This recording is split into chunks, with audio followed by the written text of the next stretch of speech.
Hello मेरे प्यारे दोस्तों, नमस्कार। स्वागत है आपका अपने YouTube channel PCM by Pradeep sir में। तो आज हम लेकर के आए हैं अपना लेक्चर नंबर 13, यानी कि इससे पहले हमने आपको 12 लेक्चर्स प्रोवाइड करा दिए हैं। जिसने अभी तक वह लेक्चर्स नहीं देखे हैं तो आप पहले जाकर के उन लेक्चर्स को देख लीजिए। सही। तो हमारा इसके अंतर्गत है, हमारा चल रहा था चैप्टर नंबर 11 है, जो कि था हमारा प्रत्यावर्ती धारा। तो प्रत्यावर्ती धारा को हम इंग्लिश में क्या बोलते हैं? Alternating current. तो इसे अल्टरनेटिंग करंट भी बोलते हैं। तो जिसमें हमारा आज टॉपिक है चौक कुंडली। तो चौक कुंडली हमारा 2 नंबर 3 नंबर में पूछ लिया जाता है। तो ये काफ़ी कोई इतना ज़्यादा तो इम्पोर्टेंट नहीं है, लेकिन 2 नंबर 3 नंबर के लिए काफ़ी इंपॉर्टेंट भी है। सही। तो हमारा इसमें क्वेश्चन किस प्रकार पूछा जाएगा? चौक कुंडली किसे कहते हैं, इसका सिद्धांत, संरचना तथा कार्यविधि बताइए। तो यह इस प्रकार भी आ सकता है। तो हम सारे टॉपिक्स को मोस्ट इंपॉर्टेंट की दृष्टि से ही लेकर के चलेंगे, हमें पता नहीं हमारे बोर्ड में कौन सा आ जाए। सही। तो इस प्रकार हम क्या देखते हैं, ये चौक कुंडली क्या होती है? तो चौक कुंडली में इसमें क्या होती है, कोई एक करोड़ होती है, यानी कि तांबे की करोड़, जिसमें हम तांबे की करोड़ को नर्म लोहे के ऊपर लपेट करके बनाते हैं। और यहाँ से हम क्या करते हैं, इसमें प्रत्यावर्ती धारा जनरेट करते हैं। और यदि हमारा धारा का जो है शक्ति क्षय यानी कि कम हो जाता है, यानी कि हमारी थोड़ी बिजली की जो है वह बचत हो जाती है। जो हमारी बिजली ज़्यादा वेस्ट होने वाली थी वो हमारी क्या हो जाती है, कम हो जाती है। तो ये देख लेते हैं हम। तो ये क्या है, वैद्युत परिपथ में शक्ति क्षय को कम करने के लिए हम इस उपकरण का क्या करते हैं, प्रयोग करते हैं। तो आइए देख लेते हैं। सबसे पहले तो ये क्या है, चौक कुंडली। तो चौक कुंडली क्या है? तो वैद्युत परिपथ में, तो क्या है, वैद्युत परिपथ में,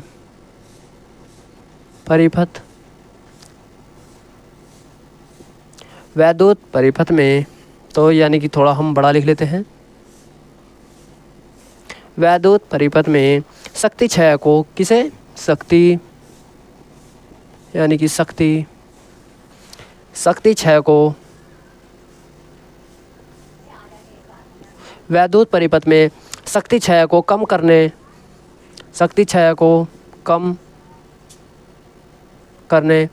तो क्या होता है, ये हमारा शक्ति क्षय को क्या करता है, कम करता है। तो कम करने वाला उपकरण, तो यानी कि जो हमारी शक्ति क्षय को क्या करता है, कम करता है। शक्ति क्षय को कम करने वाला उपकरण क्या है, शक्ति क्षय को कम करने वाला उपकरण क्या कहलाता है हमारा, यहाँ पर चौक कुंडली कहलाता है। तो वो क्या कहलाता है हमारा, चौक कुंडली, जिसे हम क्या कहते हैं, चौक, इंग्लिश में चौक कोयल कहते हैं। सही। तो जो हमारा वैद्युत परिपथ में शक्ति क्षय को क्या करता है, कम करने वाला उपकरणों को क्या कहते हैं, हम चौक कुंडली कहते हैं। तो चौक कुंडली यानी कि L इंटू यानी कि R परिपथ होते हैं। तो ये कौन से परिपथ होते हैं? तो चौक कुंडली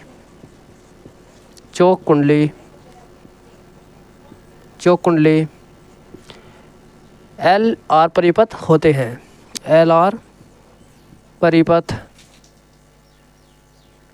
परिपथ क्या होते हैं। तो चौक कुंडली जो है हमारे LR परिपथ होते हैं। तो अब क्या देखेंगे, हम इसका सिद्धांत देखेंगे। तो यह किस सिद्धांत पर हमारा कार्य करता है। तो जिस प्रकार हम लिख रहे हैं, आपको उसी प्रकार से लिख करके आना है बोर्ड में भी, चित्र के साथ, और प्रूफ हमारे देखते रहिए। तो इसी प्रकार ये हेडिंग डालनी है। और नेक्स्ट हेडिंग कौन सी डालेंगे हम? तो नेक्स्ट हेडिंग है हमारी सिद्धांत। क्या देखते हैं हम? सिद्धांत। तो सिद्धांत में देखते हैं हम, सिद्धांत क्या हो जाएगा हमारा, सिद्धांत हो जाएगा चौक कुंडली जो है वाहकहीन धारा के सिद्धांत पर कार्य करती है। तो ये किसके स्थान पर कार्य करती है? वह करती है व्हाइटस्टोन धारा सिद्धांत पर। तो इसे लिख लेते हैं हम। तो चौक कुंडली क्या, चौक कुंडली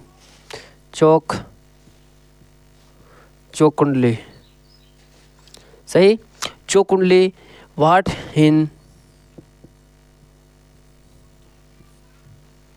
धारा के सिद्धांत पर क्या करती है, ये कार्य करती है। तो धारा के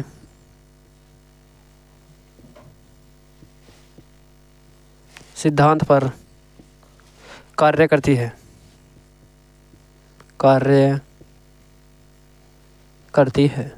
सही। तो देख लेते हैं हम। तो ये हमारी जो चोक कुंडली किसके सिद्धांत पर कार्य करती है? वो करती है वाटहीन धारा, यानी कि वाटहीन धारा के सिद्धांत पर ये क्या करती है? हमारी कार्य करती है।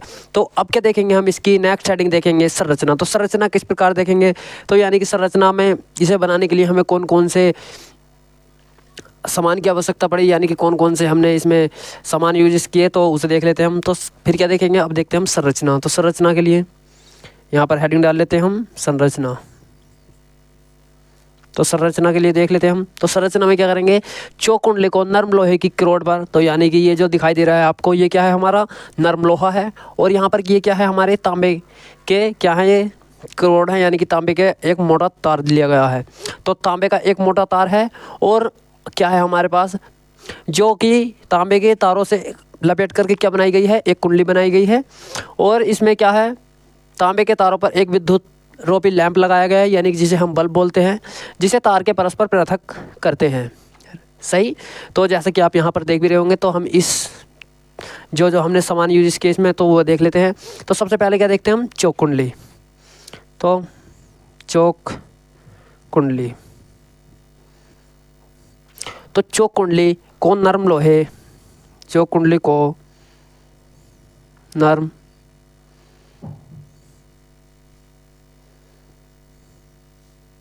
चोक कुंडली को नर्म लोहे की क्रोड पर, तो यानी कि दिखाई दे रही है आपकी नई नर्म लोहे की क्रोड, नर्म लोहे की क्रोड पर, तो नर्म लोहे की क्रोड पर क्या करा गया है? तांबे के मोटे तार द्वारा, तो कोमा तांबे के क्या हो जाएगा? कोमा तांबे के मोटे तार।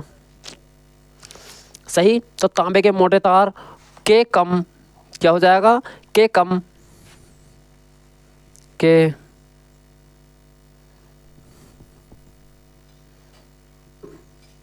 के कम फेरे लपेटकर बनाई जाती है।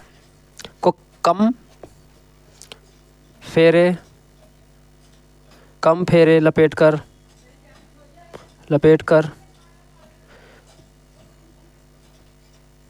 बनाई जाती है। तो ये जो है नर्म लोहे की क्रोड पर तांबे के मोटे तार को कम फेरे में लपेटकर बनाई जाती है। तांबे के तारों पर एक विद्युत रोधी क्या होता है? लैंप होता है। तो इसे भी लिख लेते हैं हम। तो यानी कि ये जैसे कि आप देख भी सकते हैं, तो तांबे के तार पर एक क्या है? विद्युत रोधी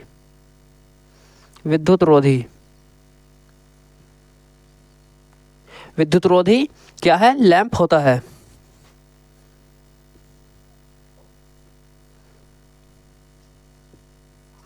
विद्युत रोधी लैंप होता है।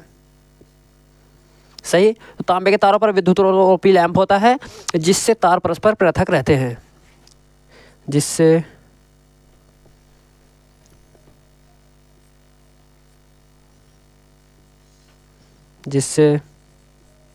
तार परस्पर पृथक रहते हैं।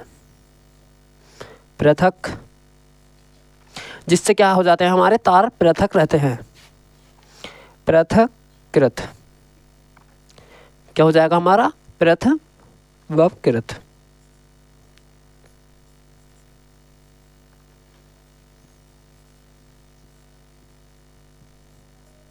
सही। तो इससे क्या रहते हैं? हमारे तार पृथक रहते हैं। तो जैसा कि आपको यहाँ पर एक कुंडली दिखाई दे रही होगी, क्योंकि यहाँ पर हमने ये यहाँ पर क्या बह रही है? हमारी प्रत्यावर्ती धारा बह रही है, यहाँ से बहती हुई है, यानी कि नर्म लोहे की क्रोड पर तांबे कुंडली से निकलती हुई यहाँ पर ये क्या? बल्ब तक पहुँच गई। सही। तो अब क्या देखेंगे हम? अब देखेंगे इसकी कार्यविधि। तो कार्यविधि के अंतर्गत क्या देखेंगे? तो चोक कुंडली जो हमारी LR परिपथ होता है, तो ये कौन सा परिपथ होता है? हमारा L और R परिपथ होता है। इसके द्वारा शक्ति छाया का मान कम करने के लिए, यानी कि इसका क्या प्रयोग किया जाता है? तो शक्ति छाया का मान कम करने के लिए शक्ति गुणांक, जो कि हमारा अभी हमने पीछे दिया था, कोस थीटा का मान न्यूनतम होना चाहिए। तो इसके लिए क्या होना चाहिए? कोस थीटा का मान न्यूनतम होना चाहिए। शक्ति गुणांक का न्यूनतम मान प्राप्त करने के लिए हमें निम्न दो सूत्रों की सहायता पड़ती है, जो कि हमने अभी आपको बताया था। कोस फाई बराबर क्या हो जाएगा? हमारा R अपॉन में क्या हो जाएगा? हमारा R² प्लस के क्या हो जाएगा? XL, और इस पर क्या चढ़ जाएगा? हमारा अंडर चढ़ जाएगा। और इंटू में क्या हो जाएगा? हमारा रो बराबर यानी कि आर बराबर क्या हो जाएगा, रो इंटू में क्या हो जाएगा एल, और अपन में क्या हो जाएगा हमारा एरिया। सही, तो इन दो सूत्रों की आवश्यकता पड़ेगी। तो देख लेते हैं हम, आपके देखते हैं इसकी कार्यविधि। तो हम ऊपर का रफ करते हैं, पहले आप इसका स्क्रीनशॉट ले लीजिए। तो आप सभी ने इसका स्क्रीनशॉट ले लिया होगा। तो अब क्या दिखाते हैं हम इसकी कार्यविधि। तो कार्यविधि देखेंगे हम अब इसकी चौक कुंडली की। सही, तो सिद्धांत को भी डाल देते हैं हम। तो नेक्स्ट हेडिंग कौन सी है हमारी, कार्यविधि।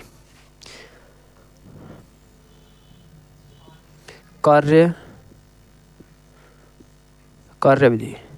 सही, तो नेक्स्ट हेडिंग है हमारी कार्यविधि। तो कार्यविधि के अंतर्गत लिखेंगे हम चौक कुंडली। क्या है, चौक कुंडली एल आर परिपथ। तो हमारी चौक कुंडली एल आर परिपथ क्या, एल आर परिपथ होता है। तो एल आर परिपथ। सही, तो हमारी चौक कुंडली जो है वो एल आर परिपथ होता है। इसके द्वारा शक्ति क्षय का मान कम करने के लिए किया जाता है। तो इसका मान क्या हो जाएगा, इसका लिख सकते हैं, या फिर इसके द्वारा क्या कर सकते हैं हम, इसके द्वारा। तो यानी कि इसके द्वारा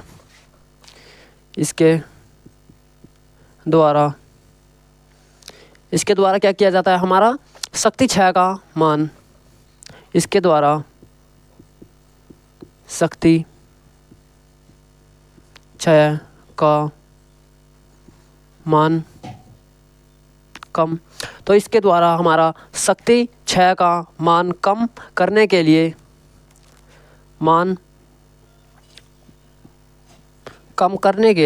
कम करने के लिए शक्ति गुणांक, क्या, शक्ति गुणांक। तो शक्ति गुणांक, तो शक्ति गुणांक क्या है हमारा, वो है हमारा cos फाई। तो cos फाई, तो शक्ति गुणांक हमारा cos फाई का मान न्यूनतम होना चाहिए, का मान न्यूनतम होना चाहिए। सही, तो cos फाई का क्या मान होना चाहिए हमारा, वह न्यूनतम होना चाहिए। तो शक्ति गुणांक का न्यूनतम मान, इसमें लिखेंगे हम शक्ति गुणांक का न्यूनतम, शक्ति गुणांक का न्यूनतम मान,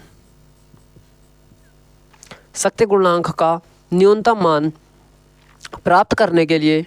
तो क्या, शक्ति गुणांक का न्यूनतम मान प्राप्त करने के लिए, न्यूनतम मान प्राप्त करने के लिए, तो शक्ति गुणांक का न्यूनतम मान प्राप्त करने के लिए निम्न दो सूत्रों की सहायता लेते हैं। तो प्राप्त करने के लिए निम्न दो सूत्रों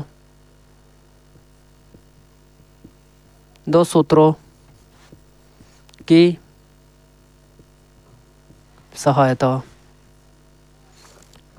सहायता लेते हैं। सही, तो इसका मान प्राप्त करने के लिए हम दो सूत्रों की सहायता लेते हैं। तो उनमें से दो सूत्र कौन से हो जाएंगे हमारे, तो पहला हो जाएगा, तो यानी कि हम इसे नीचे वाले को रफ कर लेते हैं। आपने इसका स्क्रीनशॉट ले लिया होगा।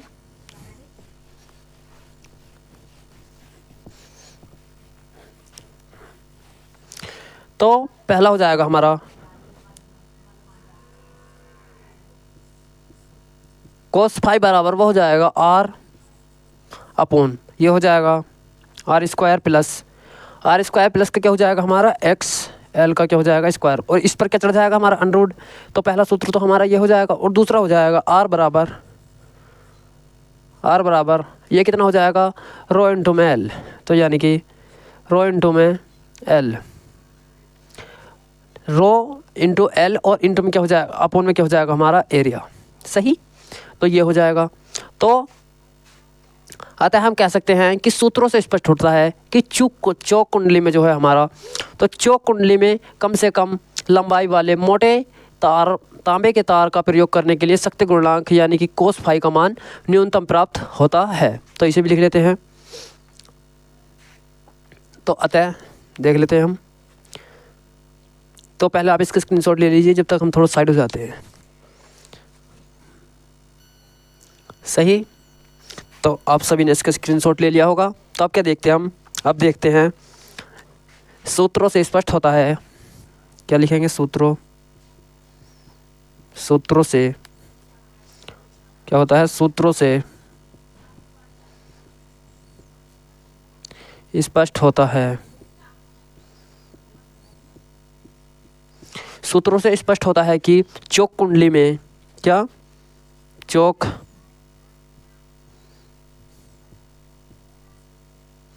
है, सूत्रों से स्पष्ट होता है कि चौक कुंडली में कम लंबाई वाले क्या है, कम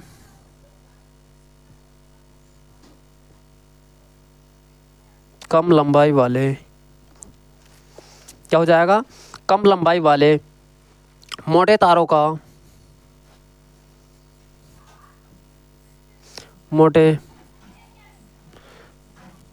कम लंबाई वाले मोटे तारों का प्रयोग करने से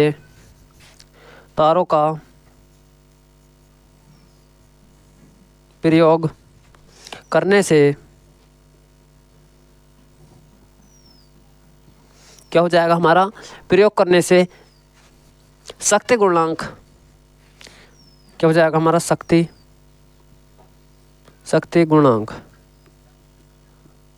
गुणांक को हम कैसे रिप्रेजेंट करते हैं, कोस फाई। तो शक्ति गुणांक का मान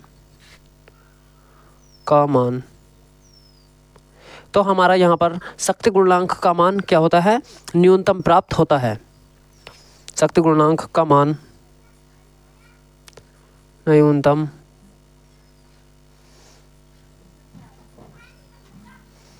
यानी कि शक्ति गुणांक का मान जो है हमें न्यूनतम प्राप्त होता है।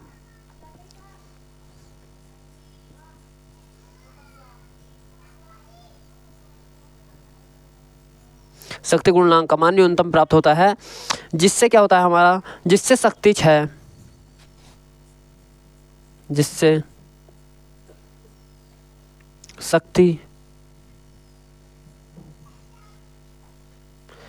हमारा शक्ति क्षय। तो शक्ति क्षय को कैसे रिप्रेजेंट करते हैं हम, पी से। तो शक्ति क्षय हमारा पी बराबर क्या हो जाता है, ये हो जाता है हमारा VRMS इंटू में मल्टीप्लाई यानी कि IRMS, और इंटू में क्या हो जाएगा हमारा कोस फाई। तो VRMS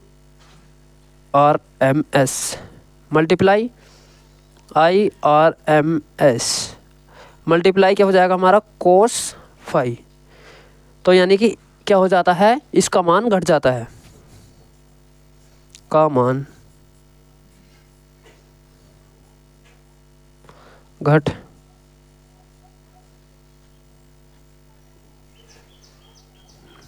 यानी कि इसका मान क्या होता है हमारा, घट जाता है।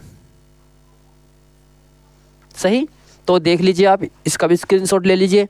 और इस प्रकार हमारी क्या हो जाती है, चौक कुंडली द्वारा प्रत्यावर्ती धारा परिपथों में शक्ति क्षय का मान क्या हो जाता है, कम हो जाता है। तो देख लेते हैं हम, पहले आप इसका स्क्रीनशॉट ले लीजिए जब तक हम थोड़ा साइड हो जाते हैं। तो आप सभी ने इसका स्क्रीनशॉट ले लिया होगा। तो अब हम इसे रफ करते हैं थोड़ा सा, और 2 लाइन और बची हुई हैं, तो यहाँ पर कर लेते हैं। सही,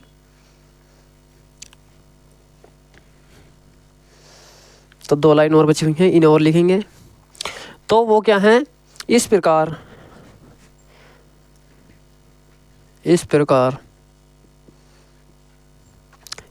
जो है चौक कुंडली द्वारा, इस प्रकार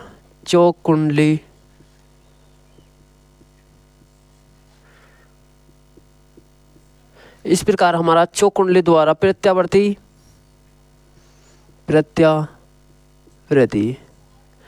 इस प्रकार हमारा चौक कुंडली द्वारा प्रत्यावर्ती धारा परिपथ प्रत्यावर्ती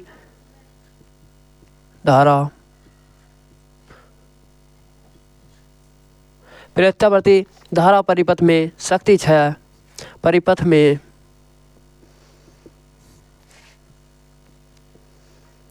परिपथ में शक्ति छाया, परिपथ में शक्ति छाया को कम किया जाता है।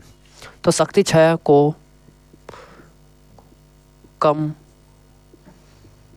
किया जाता है, सही। और इसे ही क्या कहते हैं, हम चौक कुंडली कहते हैं। तो यानी कि हमारा इस सारी विधि के द्वारा ही इस ऊर्जा शक्ति के छाया को कम किया जाता है, जिसे भी हम क्या कहते हैं, चौक कुंडली कहते हैं। तो यदि आप सभी को यह वीडियो पसंद आए तो वीडियो को लाइक और चैनल को सब्सक्राइब करना ना भूलें। अगर आपको इसी की पीडीएफ चाहिए तो पीडीएफ के लिए Telegram channel PCM by Pradeep sir को ज्वाइन कर सकते हैं, जिसका लिंक आपको वीडियो के डिस्क्रिप्शन बॉक्स में मिल जाएगा। तो ये हमारा लेक्चर नंबर 13 है। तो अभी तक जिसने अभी इससे पीछे के यानी कि 12 लेक्चर्स नहीं देखे हैं तो आप पहले जाकर के उन 12 लेक्चर्स को भी देख लीजिए। और ये हमारा चल रहा है चैप्टर नंबर 11 प्रत्यावर्ती धारा। इससे पहले हमने आपको 10 चैप्टर पूरे कंप्लीट करा दिए हैं। जिसने अभी तक वह 10 चैप्टर्स भी नहीं देखे तो आप उन्हें भी देख लीजिएगा। तो ये प्रत्यावर्ती धारा हमारा काफ़ी मोस्ट इंपॉर्टेंट टॉपिक्स है और चैप्टर्स भी है। तो इसके लिए हम इसके ऑल टॉपिक्स कराएंगे और ऑल एग्जाम्पल्स कराएंगे। तो यानी कि सभी टॉपिक्स और सभी एग्जाम्पल्स कराएंगे विद सॉल्यूशन के। तो यदि आपको कोई दोस्त बंधु इस बार इंटर में आया हो या फिर इंटर में आने वाला हो तो आप उसे भी यह वीडियो शेयर कर सकते हैं। मिलते हैं फिर नेक्स्ट वीडियो में, तब तक के लिए धन्यवाद।